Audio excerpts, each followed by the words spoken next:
This CFD training package is prepared for beginner users of Ansys Fluent software in heat transfer field. You will learn and obtain comprehensive training of how to simulate basic problems that you can see in this list. There are 10 different CFD simulations and also paper validation in this CFD training package. The achieved knowledge will enable you to choose the most appropriate modeling approaches and methods for applications and CFD. By clicking on the subscribe button, you will be informed about the newest CFD training videos by MR-CFD.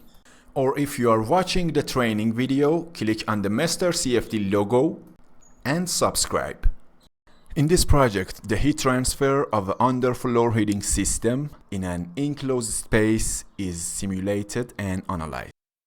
Also, by clicking on report quality, again in the console tab, the Fluent software will give you the quality report for your mesh. For example, you can see the maximum aspect ratio of your mesh, maximum orthogonal quality, and etc.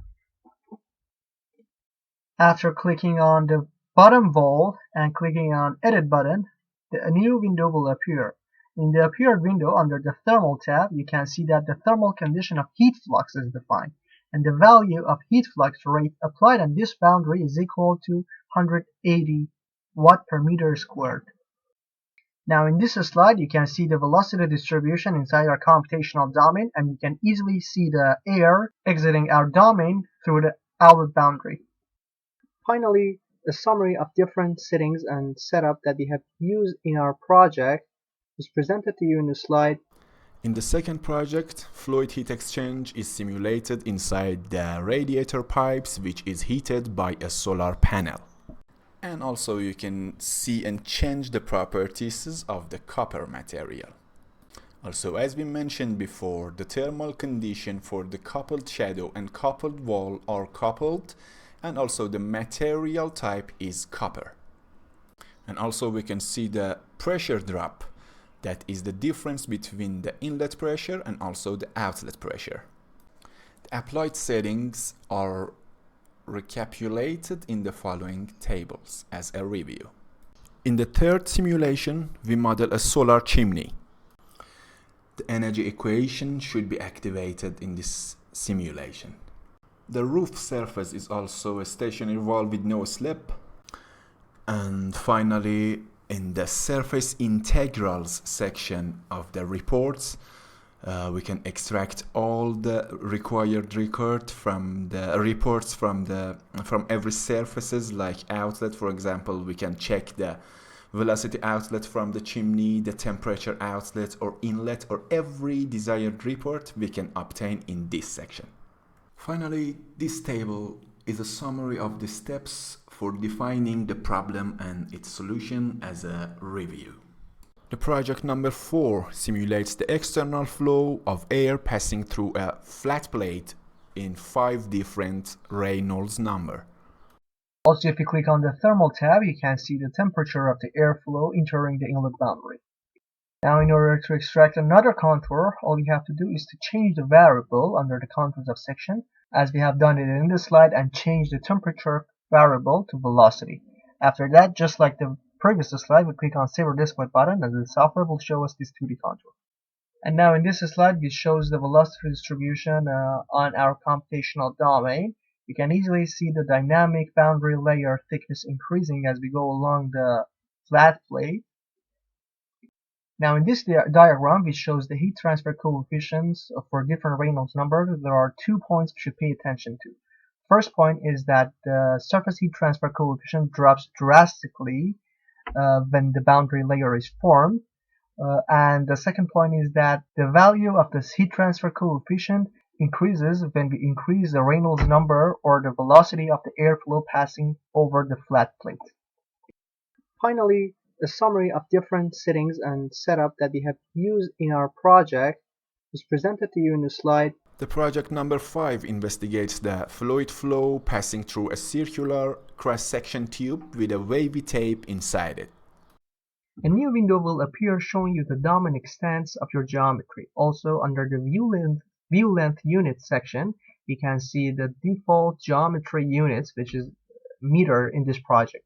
Also, under the scaling section, under the mesh was created in, you can change the settings in order to activate the scaling factors beneath that. For example, your geometry and mesh is designed in a software which its default unit was millimeters.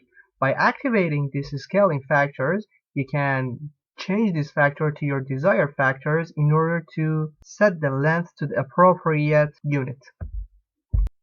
Also, if you double click on the viscous button in the appeared window, you can see that we have enabled the laminar model since the fluid flow passing through our tube does not have a high velocity.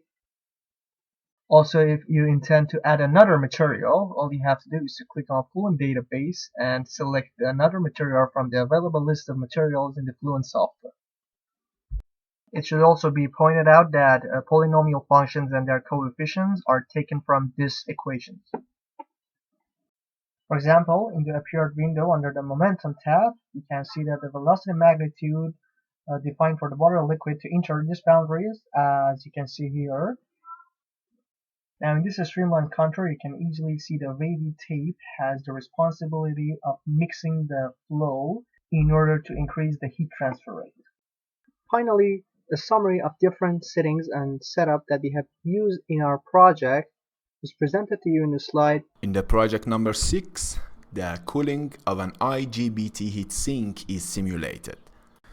We are going to investigate the heat transfer phenomena for the cooling process of the IGBT heatsink since the energy equation should be activated.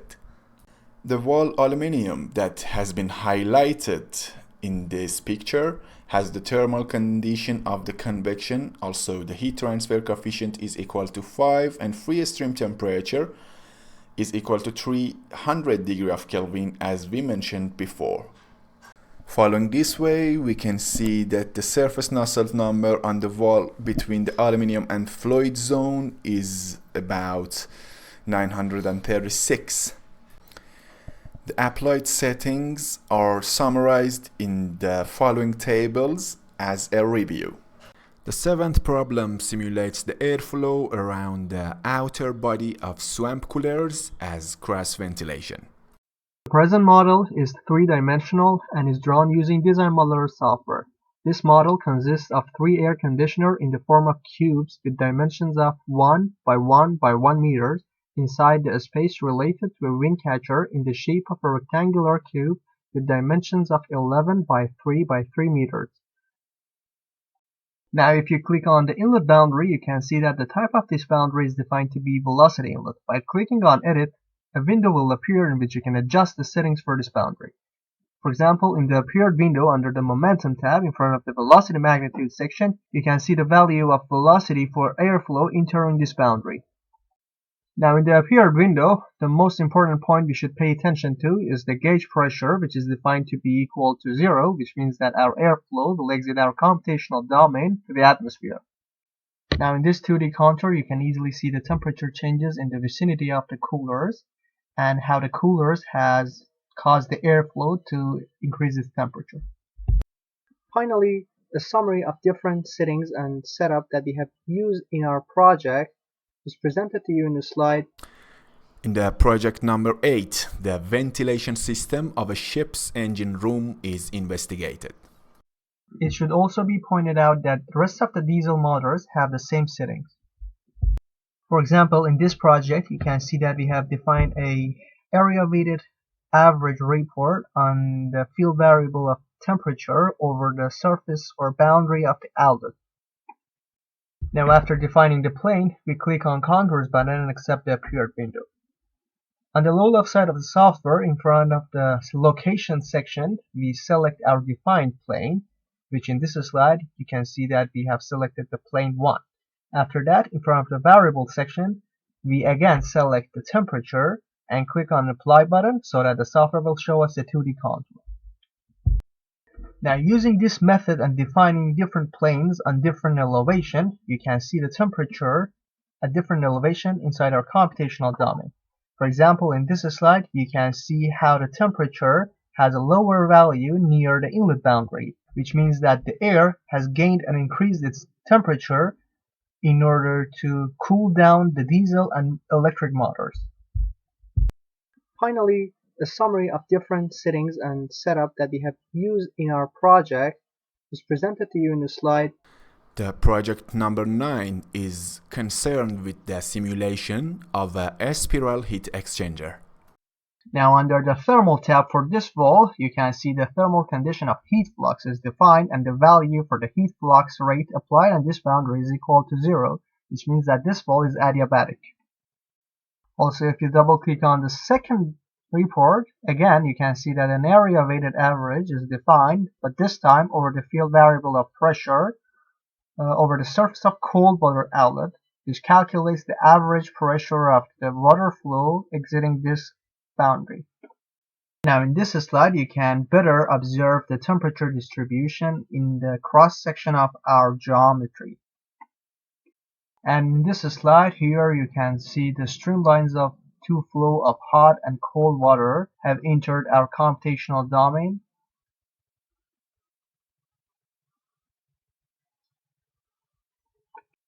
Finally, a summary of different settings and setup that we have used in our project is presented to you in the slide. And finally, the last simulation is based on the reference article, and the CFD simulation results are compared and validated with the results in the article. In order to add a new material, you just have to right click on Fluid and then select New.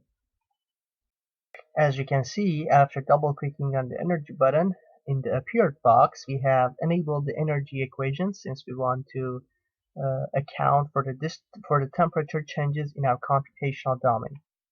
After double clicking on the method, you will see that a new window will appear showing you the pressure velocity coupling. Also, you can see that the spatial discretization methods are shown in this window.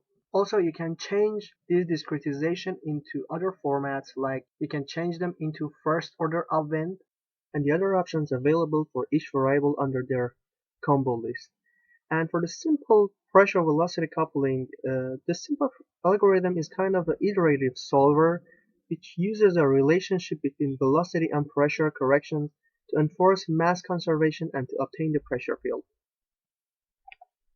Also, in order to change the variable, you can change the variable from contours of section.